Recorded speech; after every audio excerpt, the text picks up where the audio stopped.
Being a refugee is a very uncertain thing. There's no timetable for how long you're going to be a refugee. Maybe you flee hoping that it's just a few days or a few weeks until things calm down, but in other cases, that uncertain life that you're living is going to last for decades. The life of a refugee is very difficult. I mean, first of all, they've lost everything, but they've also lost their country. Everything that they used to do day to day is completely different. And now they're dependent when they were before independent people, living normal lives, and now they're living a very, very difficult life. Most refugees aren't resettled. Well less than 1% of refugees get resettled. The resettlement's usually going to start after years. It's not going to start after weeks or days or months of being a refugee.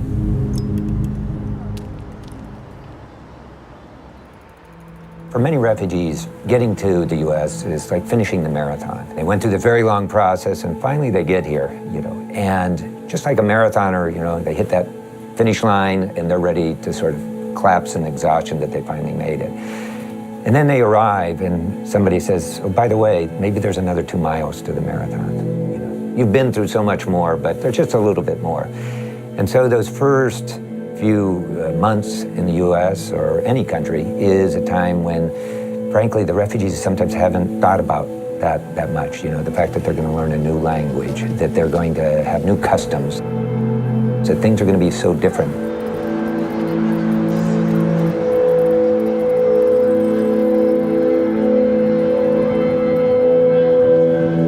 These are the stories of refugees who have come from all over the world after fleeing the land from which they were born because they had no other choice.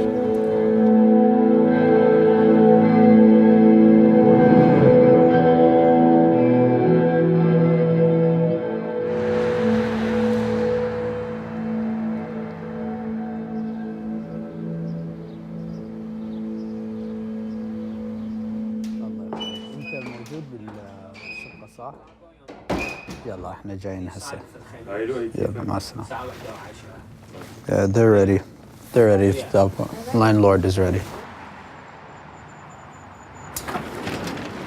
It's a family of 4 that they're arriving tomorrow, so we're trying to get everything set for them, from the kitchenware, from the plates, to their mattresses, their blankets, everything is set. I've been looking for apartments, and then a previous client used to live here.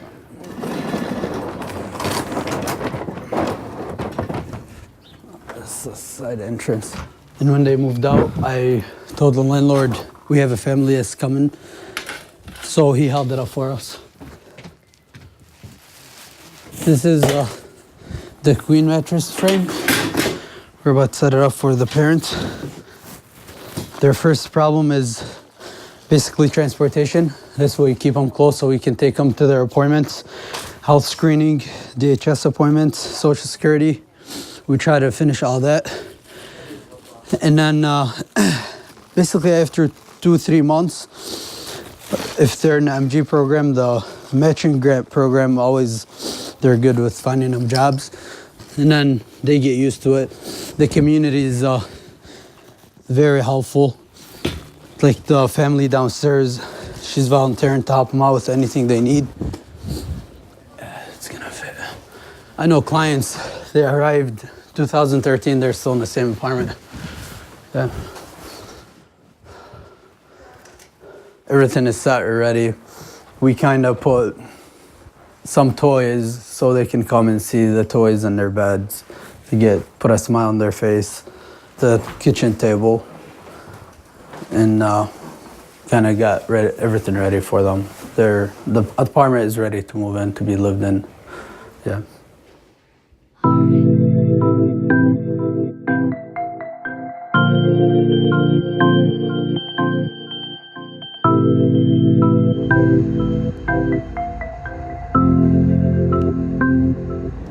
جاسم الخالدي، أنا جيت لاجئ من العراق. وصلت تقريبا جولاي 27 جولاي وصلت أمريكا. منطقة في جنوب العراق، منطقة هادية، جوها صحراوي يعني حار. أغلب سكانها بسطاء يعني. حياة شعبية. منطقة حلوة، ناسها طيبين. What do you push now? 20 or cash? No, if you don't want no money, push no money. No, I have. You want money back? No, no. No. جيت الأمريكان ومعي زوجتي ومعي طفلة صغيرة 10 سنوات ومعي بنت ثانية متزوجة وعندها طفل وعندي بعد إن شاء الله ولدين وبنت إن شاء الله يجون وراي يلحقوني.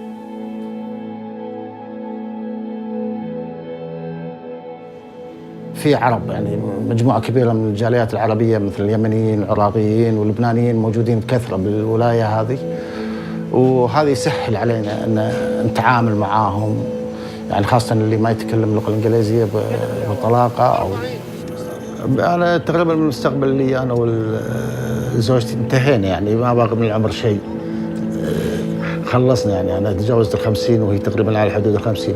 المستقبل الأفضل أن يتم شملي مع عيالي ويجون عندي هني، ويكون المستقبل لهم أفضل ولعيالهم يكونوا مواطنين صالحين ويحسوا بالأمن والأمان ويعيشوا حالهم حال أبناء البلد.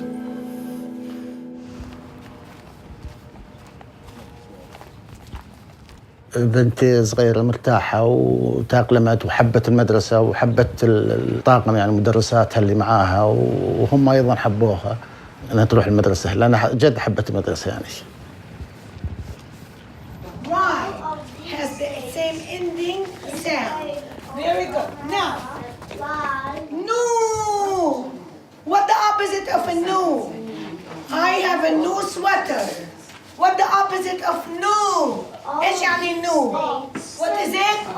Tell Zahra, what's the opposite of a no? Oh, no. Now.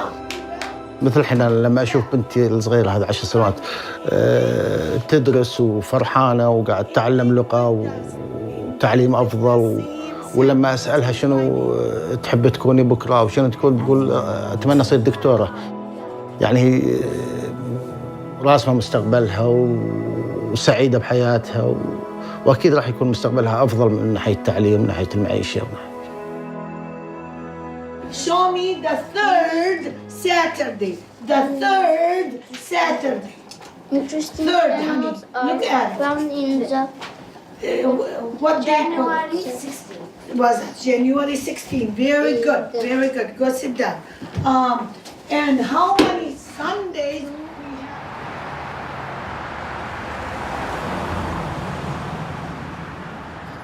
That's gender.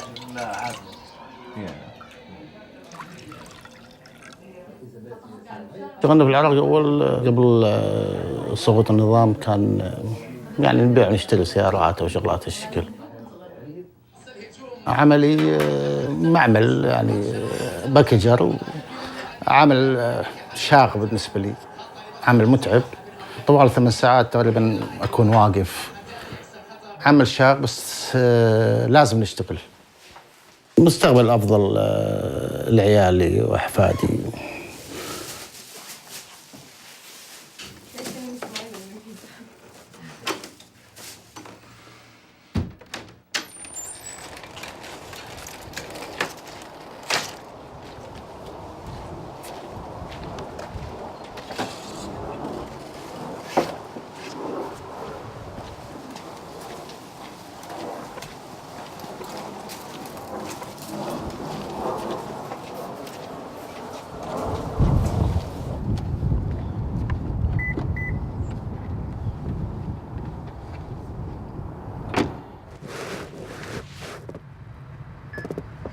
Oh, somebody called me. So when I'm off my regular job, so I do this Uber as my part-time job to make extra money. I came a long way to San Francisco from Burma to Thailand to San Francisco. So yes, I feel almost at my home here. Since this is a big city, I would say like more like job opportunity. I know it's expensive, but I see a lot of new immigrants people, they don't speak English enough, but I mean, they're struggling here. So by looking like this kind of people, you know, I have some kind of like motivation why I should move to some other place, right? I mean, so here's the best place that I feel.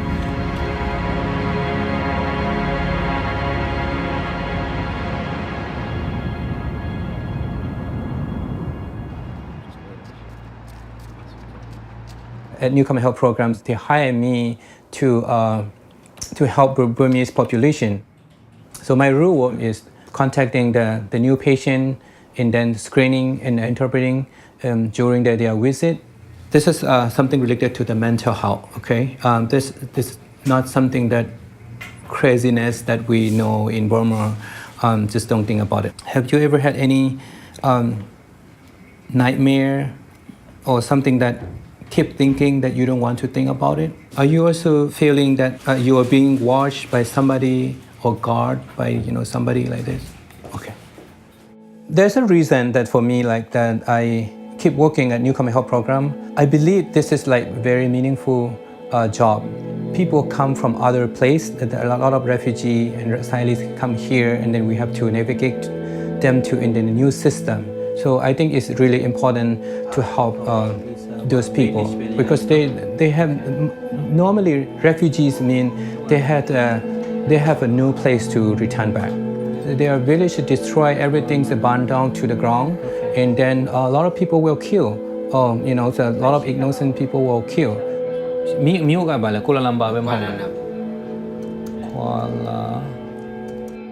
So and then they flee those kind of human right violation. Take up back job on April April 7.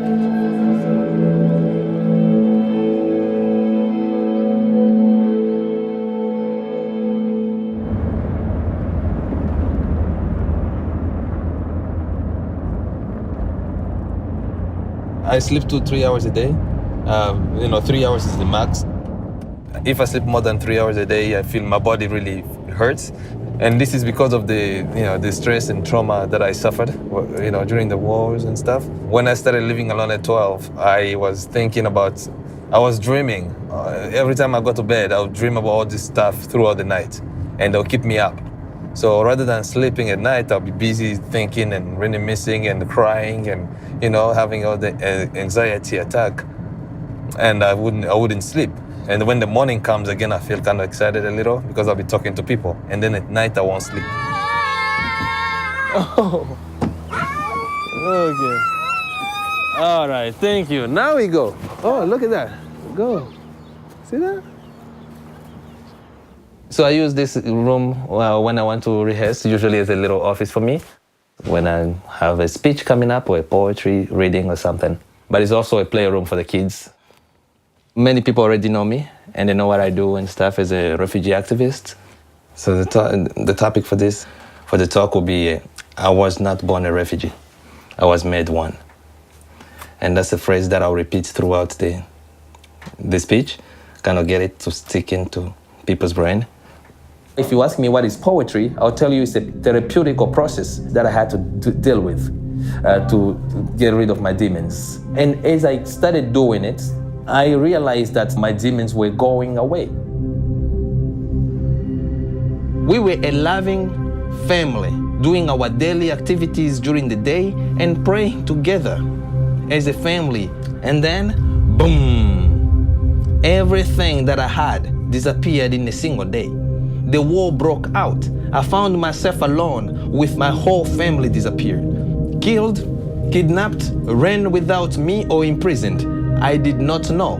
All I knew was I had to save myself. I had to find a safe place for myself. My city, Bukavu, was not one of the safe places because from that day onward, my country was classified as a war zone. My country, the Democratic Republic of the Congo, was classified as the worst place for women. 8 million people have been killed and buried in my land. 10% of our population to be exact. You see, I was not born a refugee.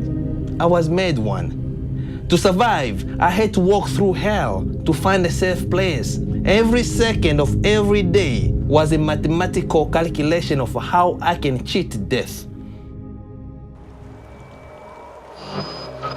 Bill Colley with you on Top Story on News Radio 1310 KLIX. We have a caller joining us. You're up next, and you're on Top Story with Bill Colley. Go ahead. Good morning. I'm calling because every time we talk about refugees, they always talk about only the Syrians being a problem. Bringing a sworn enemy into your quiet community, I think, is kind of the elephant in the room. We don't know who the enemy is. That's a huge concern for a lot of family people out there. They're replacing American workers all over the country, right here locally, with cheaper labor that they can get. So yesterday I called ZZ over at the Refugee Center. ZZ. I left a message. It wasn't offensive, anything. I just want him to explain to me more about what they intend to do. Think about this.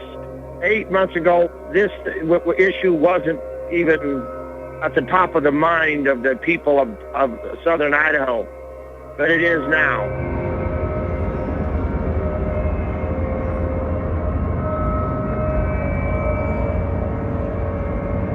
First time I came to Twin Falls was for my job interview. The second time, it was moving to Twin Falls for the job. There's nice people. The cost of living is cheap. There's jobs, any kind of jobs. It's a very small town, but we have so many employers. I was born in a town called Bukavu, which is in the eastern part of the Democratic Republic of Congo. So the genocide that happened to Rwanda in the Congo was actually a continuation of that genocide. In Rwanda, they were killing the Tutsis, the Rwandan Tutsis, and then the killers were stopped and they were pushed into the Congo. And they found the Congolese Tutsis in the Congo. Then they continued killing them. And that's how I became a refugee. I knew that it's not going to be easy to resettle refugees in this small town. So I was ready for any challenges. If a person is employable, we start enrolling them in ESL classes. Usually after the first week, that's when they start attending. Hello, sir. How are you, sir? What's your name, sir? No. When I walk over to you, I will greet you. How are you, sir? Yes. What is your name? Then you start, my name is, it's a possessive way. You say, my name is Munyakazi. When I meet you again, I will greet you. You will come back, right? How are you, sir? Thank you. What is your name? Saida is here. My name. And this one. J. K. Good. This is L. Knowing where these people are coming from,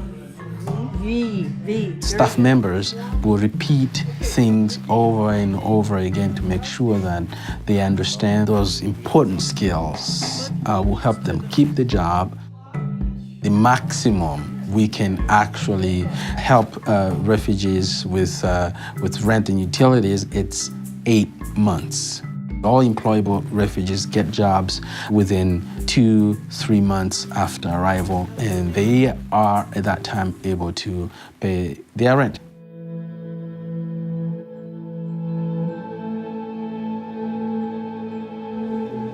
Nitwa Munyakazi, nkomoka muri Rucuru. Nafite ubuzima bwiza, nari umworozi, ubu twari dutunze izi nka zimeze zityo turangizi. Ubwo igihe muri 1994 haza kuba intambara, bahungira iwacu muri Congo. Bazungira mu iwacu muri Congo, batugwa nabi, barya inka zacu, bica abavandimwe bacu, ubwo turahunga duhungira mu Rwanda. Mu Rwanda tumaze imyaka 20 duhunga. duhunze turanga turi mu bundi buzima ntabwo twaje twishimye kuko no guhuzamaga nabonye akazi kumunka nkajyamo ngashaka ngakunze ubwo abagira neza banshakira baragenda babwira abakozi abo ba nyirizo nka yuko bagomba kumpa umunsi w'isabato nkajya gusenga ubwo umunsi barawumva ariko bigeze nyuma banyizaho baravuga ngo nije gukora kuri uwo munsi w'isabato ubwo munsi igihe bamwe gukora ku isabato ndabangira ndabasaba nti uwo munsi muwumve indi minsi yose nza nkora ariko umunsi muwumve barangiye banze banyirukankaho ubu ndicaye ahangaha sinkora bitewe n'uko bamwe ngo nkore ku isabato nkanga n'umudamu wanje bamubwiye ngo baramushakira akazi ngo ariko nukora ku isabato nawe arabyirengagiza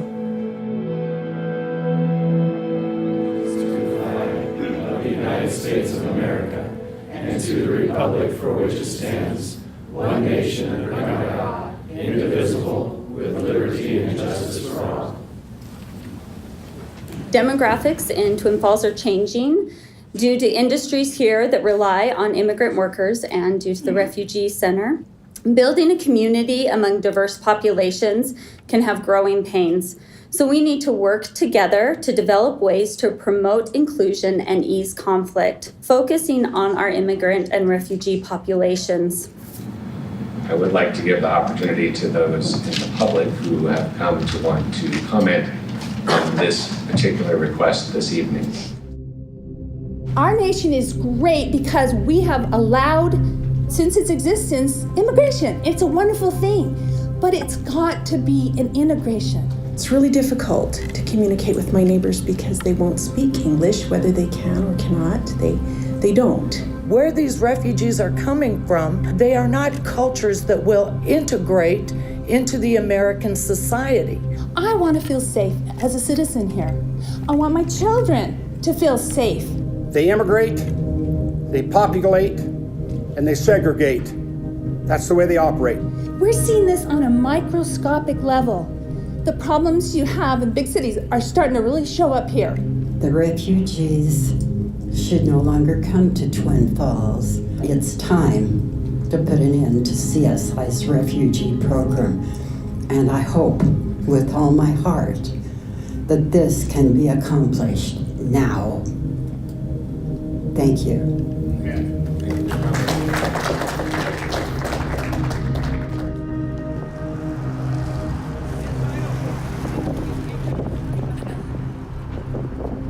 The few people that are opposing are just few, but in this time of the world where technology is its highest, so one person can multiply one voice 100 times.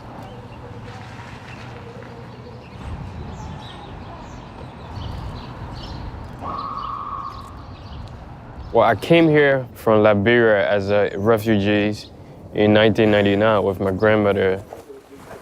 I was like 7 years old. I never really got the chance to know my mother because before the war came, my mother handed me over to my grandmother. So like, here's your grandson. I can't do much anymore. But I think in a lot of ways it was better in the sense that my mother lived in the village and my grandmother lived in the city. So her taking me away from my mother was a way of her saying, I live in the city, I can do better for him. I can send him to school. The first time we came to New York, the first thing we saw is the Statue of Liberty. For me, I interpret it as freedom, because where I'm coming from is considered to be hell on earth. What actually influenced me to study politics in college was I looked at my family history and I realized only one person in my family actually graduated high school.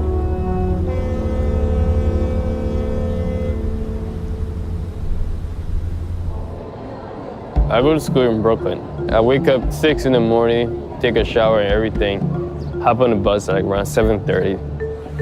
Then after that, I get on the ferry, get to Manhattan, hop on the 4 or 5 train, go to Brooklyn. And then right after that, I go to class.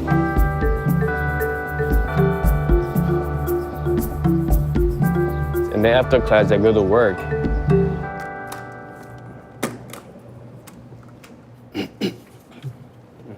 I work for Brooklyn College as well. I assist with organizing the bulletin boards in the school. To do this, it makes me feel great in the sense that I'm doing something to be for the Brooklyn College community. That's how I feel. Like, I don't want to be like one of those students who just come to school, get good grades, and then leave the school after graduating. I want to come and do something for the school, leave a mark so that people can remember me.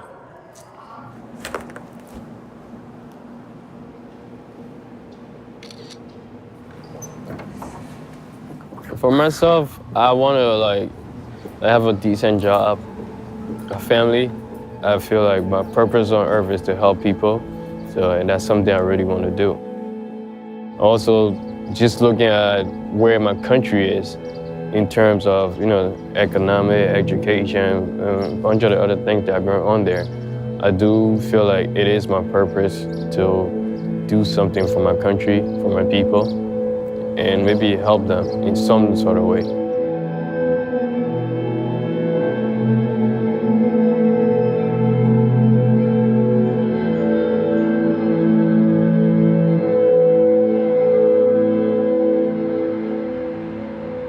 Last night, around 8 o'clock p.m., I went to the airport. I picked up a family of 4. They're coming from Iraq. I took them to their apartment. I got them some hot meal ready. And today in the morning, I picked them up again so we can take them for the orientation in the office. بالنسبة للسلامة العامة طبعا هو عندنا هاي أشياء مهمة هاي كلها اللي حكيتها مهمة أني أوكي ال 911 هذا تليفون الشرطة أوكي إيه انتبه هذا من يصير عندك مشكلة لا سامح الله تخابر 911 أوكي يعني الشرطة 911 لو 9 لا هي 911 رأسين تليفون الشرطة نعم. فتقول لهم شنو نوع المشكلة اللي عندك إيه شنو نوع المشكلة اللي عندك لأنه إذا ما بلغتهم راح تجيك الإسعاف والشرطة والإطفائية وراها يشرجوك على 3.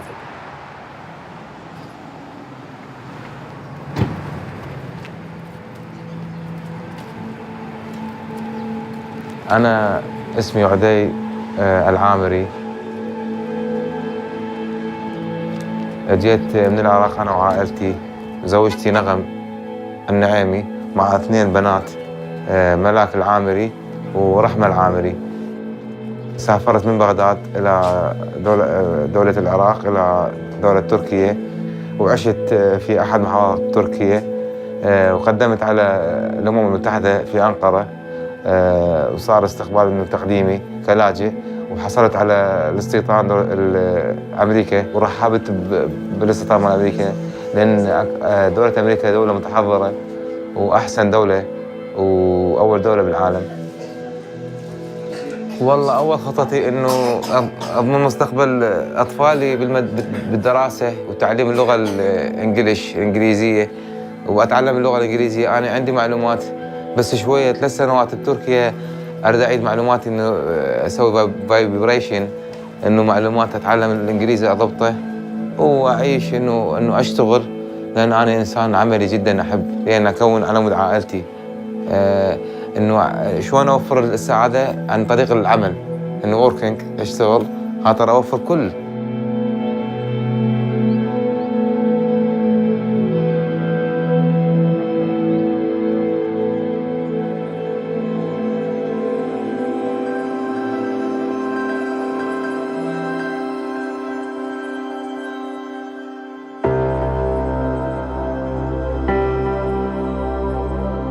Not like the brazen giant of Greek fame, with conquering limbs astride from land to land. Here at our sea-washed sunset gates shall stand a mighty woman with a torch whose flame is the imprisoned lightning, and her name, Mother of Exiles. From her beacon hand glows worldwide welcome, her mild eyes command. The air-bridged harbor that twin cities frame. Keep ancient lands, you storied pomp, cries she with silent lips. Give me your tired, your poor, your huddled masses yearning to breathe free. The wretched refuse of your teeming shore. Send these, the homeless, tempest-tossed to me. I lift my lamp beside the golden door. The New Colossus by Emma Lazarus, engraved on the Statue of Liberty.